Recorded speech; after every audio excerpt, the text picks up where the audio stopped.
Today in the Daily Dose, Prehistoric Man. The Paleolithic Period.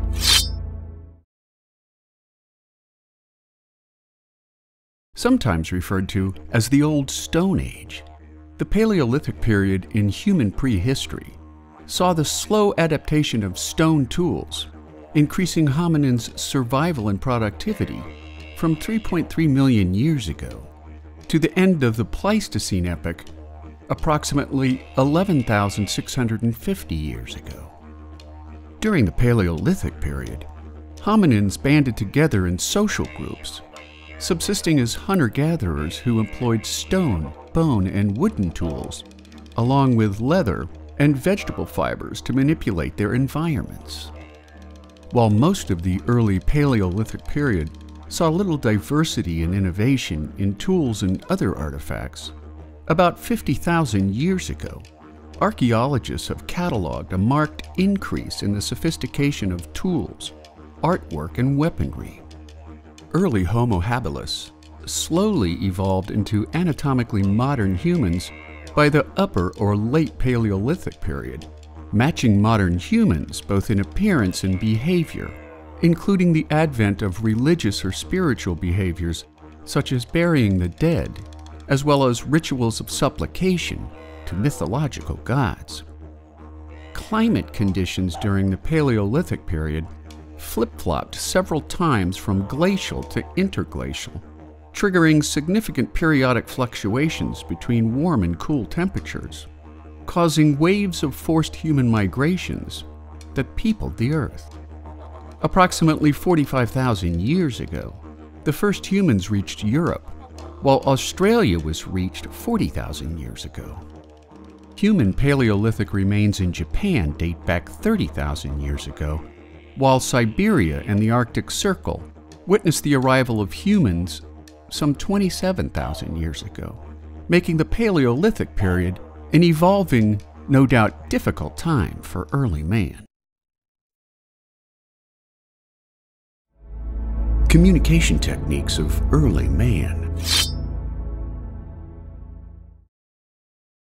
Long stumped by the meaning of dots and other markings on cave paintings left behind by Ice Age humans, archaeologists were recently handed a major breakthrough by, as academics have called him, a person off the street, when British furniture restorationist Ben Bacon amassed a sizable database of cave paintings in search of repeating patterns. By way of backstory, between 24,000 and 21,000 years ago, early Homo sapiens migrated from the warmth of Africa into northern Europe and Eurasia, adapting to frigid climates due primarily to the increased size of their brains, not only surviving in frigid conditions, but thriving despite the extremes of their environment. With the advent of language came early man's ability to relay important information through music, art, and dance, allowing generations of early man to pass along information about seasons and weather patterns, the migrations and mating seasons of animals, and the edibility and preparation of certain plants. Armed with his database, Bacon sought out experts in the field of early man, including Durham University Professor of Archaeology Paul Pettit, who was glad he took it seriously when Bacon contacted him out of the blue. Along with a second Durham University professor and another from University College London, Bacon and his team published their findings in the Cambridge Archaeological Journal, revealing that Ice Age hunter-gatherers used calendars and markings to record information about ecological events within a given calendar period, including marks and dots that represented lunar months and the mating season of certain animals. Another frequently occurring symbol was the letter Y in the English language, which the researchers deduced as a symbol of giving birth, as one line grew out from another. According to Professor Pettit, the results show that Ice Age hunter-gatherers were the first to use a systemic calendar and marks to record information about major ecological events within that calendar. In turn, we're able to show that these people, who left a legacy of spectacular art in the caves of Lascaux, France, and Altamira, Spain, also left a record of early timekeeping that would eventually become commonplace among our species. In an interview with Ben Bacon, he said that our ancestors were a lot more like us than we had previously thought. These people, separated from us by many millennia, are suddenly a lot closer, making the work of a mere person off the street an aha moment in our understanding of early man. The Neolithic Period. Considered the last stage of the new Stone Age, the Neolithic period saw a shift in early human history, from small bands of hunter-gatherers to the development of agriculture and animal husbandry, which developed at different times around the world from 9000 to 2000 BCE. While the advent of agriculture brought with it an increased food security to early man, the development also affected the way human societies were organized, as well as how the earth was used, including deforestation and the cultivation of root and grain crops that could be stored for long periods of time. Farming techniques improved as well, including plowing by man and animal power, irrigation systems, and food storage techniques. With higher and more reliable food stocks secured, population densities began to rise, leading to a gradual shift from small villages and towns to much larger city-states. By adopting a sedentary way of life, Neolithic man saw an increase in both trade and territoriality, which further led to the development of weapons designed for use in human-on-human violence. Neolithic cities such as Jericho saw the development of defensive walls and ditches, further attesting to the rise of intercommunal conflicts. The rise of city-states also ushered in many new forms of social organization, including specialized craftsmen, as well as early forms of government officials involved in the management of food storage facilities, as well as the allocation of food resources among a given city's residents. The Neolithic period ended when copper metallurgy was first introduced around 500 BCE, marking the beginning of the Chalcolithic Age. When humans began to smelt both copper and tin together, which made for a greater hardness than copper alone, the development of more sophisticated weapons of war brought an end to the Neolithic period of early man, ushering in the birth of the Bronze Age around 350 BCE. The Neolithic Revolution. Considered a critical turning point that witnessed the birth of agriculture and animal husbandry, the Neolithic Revolution transformed Homo sapiens from nomadic groups of hunter-gatherers to sedentary villagers who created technically sophisticated societies, replete with religious shrines and the early precursors to governmental oversight.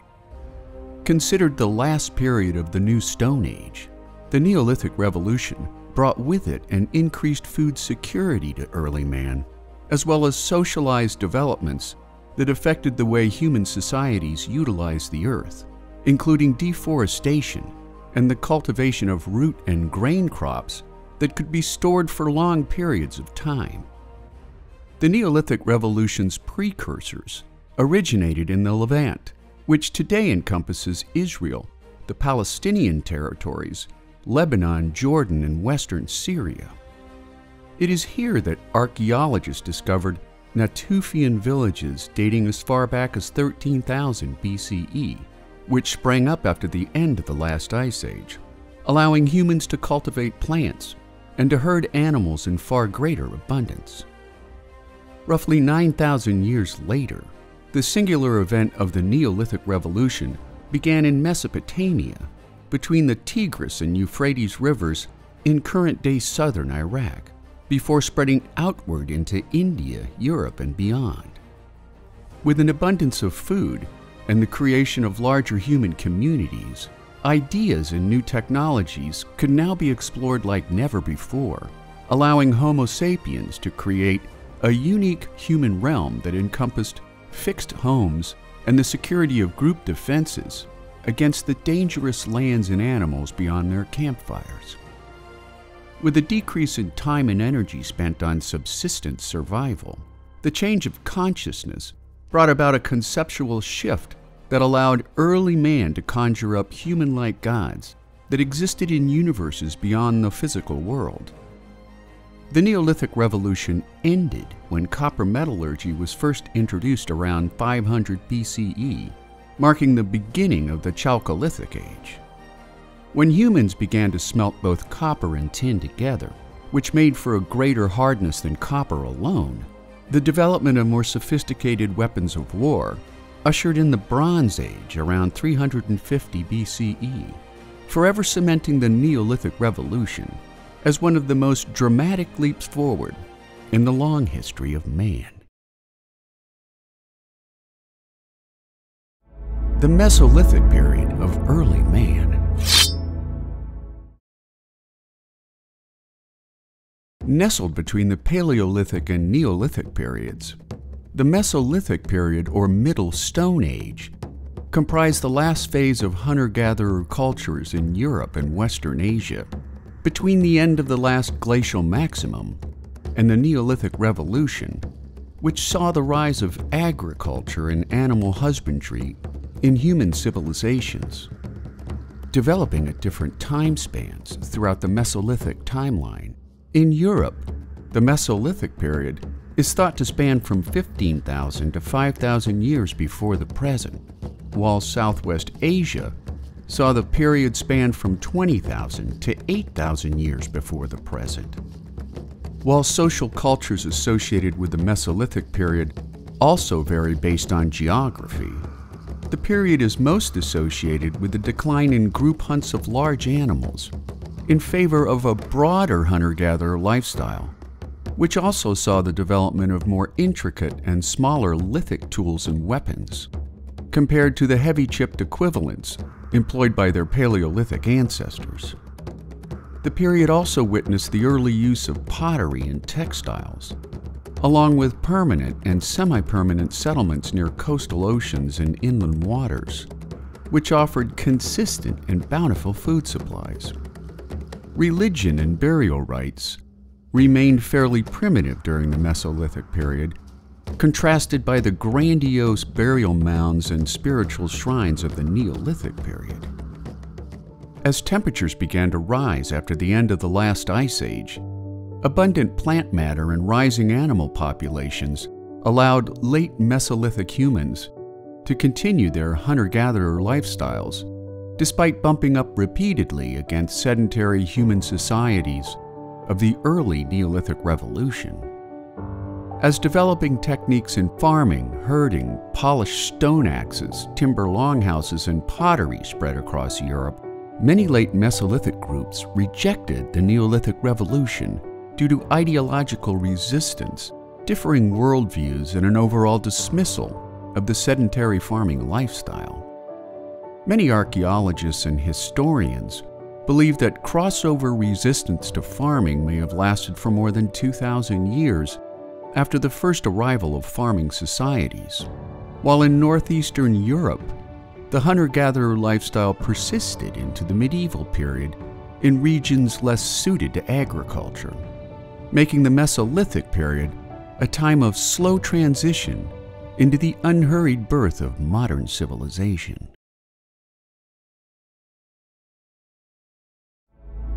The Copper Age. Centered primarily in the Middle East and Europe, the 1,000-year-long Copper Age, or Chalcolithic period, lasted from roughly 4,500 to 3,500 BCE, wedged between the Neolithic period and the Bronze Age of early man. Distinguished by some of the earliest uses of copper and gold, early man fashioned a wide range of implements, from tools to weapons to jewelry, in an age before improved smelting techniques brought about the Bronze and Iron Ages to follow. The period also saw the rise of city-states and polities, headed by tribal chiefs, which imported raw metals from distant mines for the creation of tools, art, and religious idols, at the same time witnessing the first examples of large-scale worker specialization in such pursuits as cheese production, olive and date farming, while others focused on the production of wool clothing, jewelry, pottery, and religious crafts. The period also marked the first evidence of a class system between rich and poor, rulers and the ruled. On March 22, 1961, archaeologist Pesha Baraden rappelled down a sheer cliff above the Dead Sea, discovering a remote cave filled with Copper Age treasures. Now known as the Nahal Mishmar Hoard, Baraden discovered 442 different objects hastily concealed in a rock crevice, most likely from a shrine at Ein Gedi, some 8 miles away.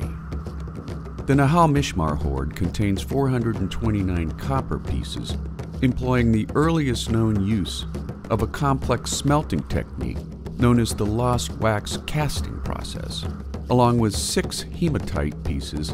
1 stone piece, 5 hippopotamus ivory carvings, and 1 elephant ivory carving. Dating back to 4500 to 3600 BCE, the collection advanced scholars' knowledge of early metallurgy techniques while shedding light on the customs, religion, and lifestyle of ancient man. Other scholars have examined Copper Age ossuaries, which highlighted early man's important relationship between the living and the dead, positing that early man during the Copper Age needed an ongoing dialogue with their deceased ancestors to help them do the right thing. Fashioned mainly from clay and a few from stone, ossuaries were a form of second burial for the deceased, after a body was left outside for animals to skeletonize the remains, a practice that only existed in the Chalcolithic period until the Jews of Israel briefly resumed the practice in the 1st century BCE, making the Copper Age an important leap forward in the slow advance of early man.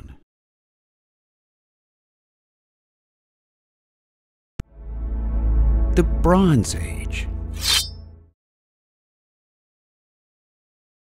Deep in the Fertile Crescent, the ancient Sumerians may have been the first people to smelt tin with copper, which for the first time in human history forged the much harder and more durable metal known as bronze. And while the technology was spread throughout human civilizations at differing times in history, the advancement ushered in the Bronze Age of early man. Greece was one of the earliest civilizations to embrace the Bronze Age before 3000 BC, while the British Isles and China came aboard around 1900 and 1600 BC, respectively. The Bronze Age also marked the rise of city-states and kingdoms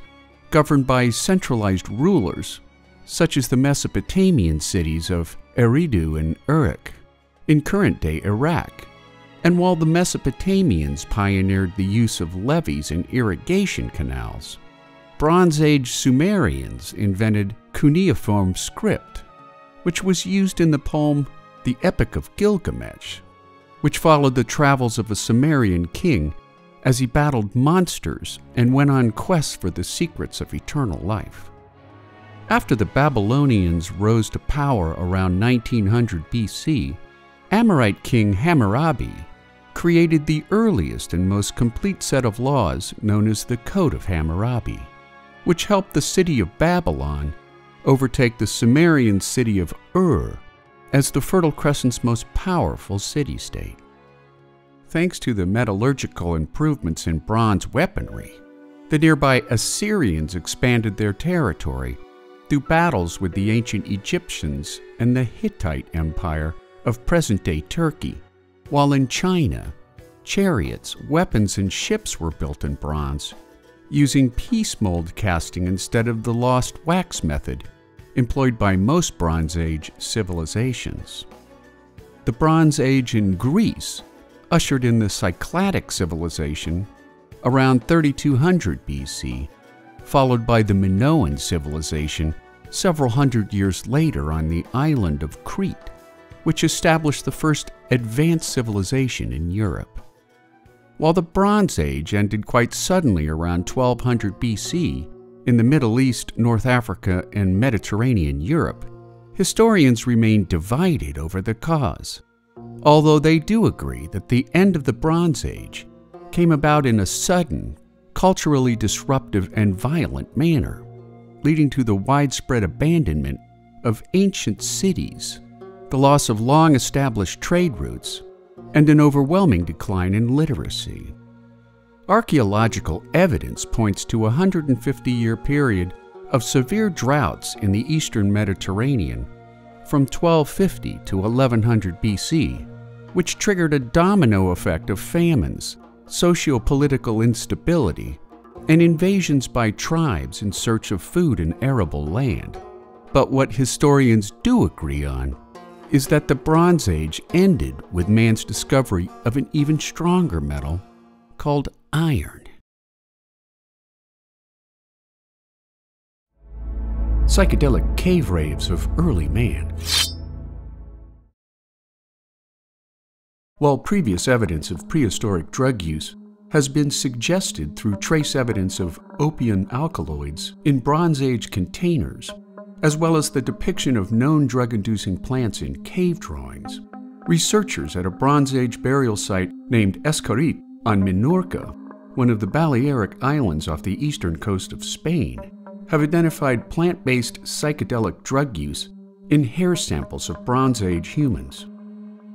Published in the Scientific Reports Journal under the lead authorship of Elisa Guradose from the University of Valladolid in Spain, researchers detected scopolamine and atropine, both drugs capable of inducing strong hallucinations and altered sensory perception, while ephedrine was used simultaneously to increase excitement, alertness, and physical activity. As early as the Paleolithic period, from 2.5 million BC to 10,000 BC, the authors write, humans came across the non-food properties of certain plants, which in the case of scopolamine and atropine had no bearing on alleviating chronic pain in the more than 200 Bronze Age remains analyzed from the burial site, including dental abscesses and certain forms of arthropathies. Found in certain nightshade plants like mandrake, henbane, thornapple, and joint pine, considering the potential for overdose from such potent psychotropic drugs further suggests that they were administered by people possessing highly specialized dosing knowledge, most likely by Bronze Age shamans who used the drugs to induce states of ecstasy and divination in those who partook in the shaman's drug cocktail.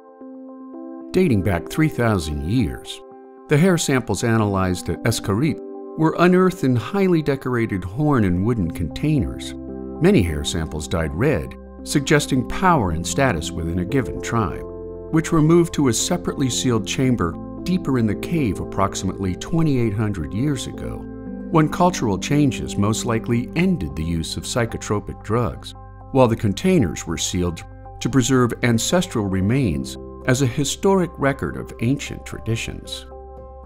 Many of the containers depict concentric circles resembling eyes, which may have symbolized inner visions related to drug-induced altered states of consciousness, making psychedelic cave raves of Bronze Age humans an early glimpse at man's ongoing search for higher meaning.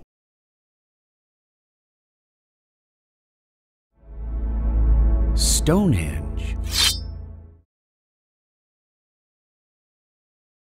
Located on the Salisbury Plain of southern England, Stonehenge has mystified scientists and archaeologists for centuries, since many of the multi-ton bluestones were relocated by Neolithic humans more than 200 miles from their source in the Priestley Mountains of Wales, without the aid of modern earth-moving technologies. Constructed in 3 phases, the first took place more than 5,000 years ago, when Neolithic Britons used primitive tools such as deer antlers to carve out circular ditches known as henges on the Salisbury Plain, followed several hundred years later by the addition of 80 non-indigenous bluestone monoliths, which were dragged and lifted into a circular formation. 3,000 years after that, the third phase saw the addition of sandstone slabs, which make up the outer circle, including 3 stone structures known as trilithons. Lacking any modern engineering or construction techniques, one theory regarding how Stonehenge was made includes the use of sleds and roller logs, combined with massive amounts of rope, oxen, and human muscle, while others believe that the boulders arrived by raft, first along the Welsh coastline, then up the river Avon toward the Salisbury Plain. Still others suggest that glaciers, not humans, moved the rock during the last ice age, while 17th century archaeologist John Aubrey claimed that Stonehenge was created by Celtic Druid priests, which has since been debunked by radiocarbon dating techniques, placing Stonehenge's final phase of construction to roughly 1,000 years before the Celts inhabited the region. In the 1960s,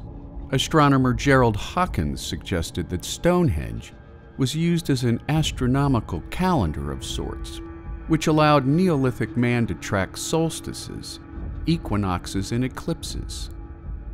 His theory was later discounted due to southern England's near constant lack of cloudless days or nights. In more recent times, after human remains were exhumed from shallow graves in and around Stonehenge, signs of illness and injury clearly catalogued in each exhumed body led a group of British archaeologists to propose that Stonehenge was a place of healing due to bluestone's perceived curative powers. Today, Stonehenge sees an estimated 1 million visitors a year who come to ponder not only the wonders of Stonehenge, but also the region's many Neolithic and Bronze Age marvels. In 1986, Stonehenge was named a UNESCO World Heritage Site, making Stonehenge one of the most highly debated mysteries of ancient man.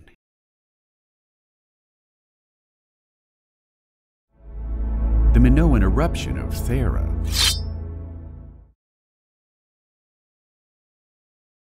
The precise date of the Minoan eruption has been fiercely debated for decades by archaeologists and geologists, and while most academics place the event around 1600 BCE, the Minoan eruption at Thera is thought to be in a magnitude of 7 on the Richter scale, which decimated the Minoan settlements of Akrotiri, as well as communities in agricultural areas on nearby islands and the northern coast of Crete. Thought to be 4 times the strength of the well-documented eruption at Krakatoa, the Minoan eruption at present-day Santorini is widely believed to be one of the largest volcanic events in human history. Although there are no clear records of the eruption, its plume may have been described in the Egyptian tempest Stel, while the ensuing volcanic winter coincides with a cold snap described in the Chinese bamboo annals.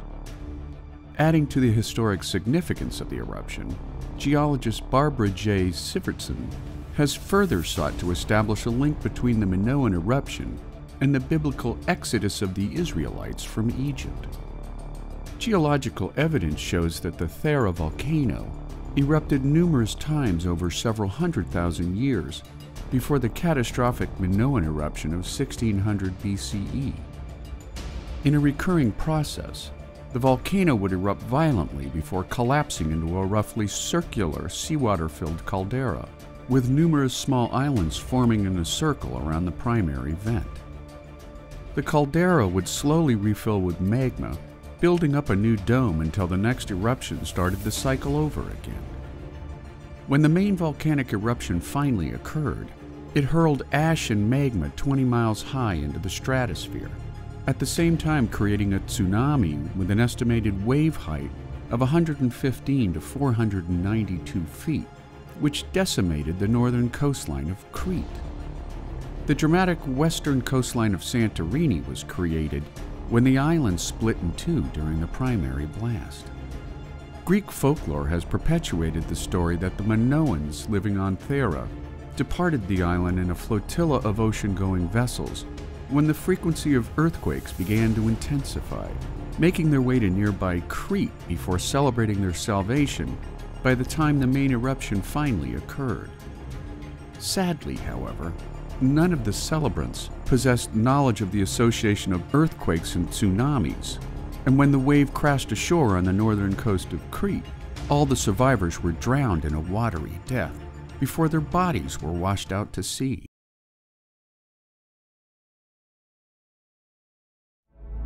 The collapse of the Bronze Age. With some striking parallels to our world today, more than 3,200 years ago,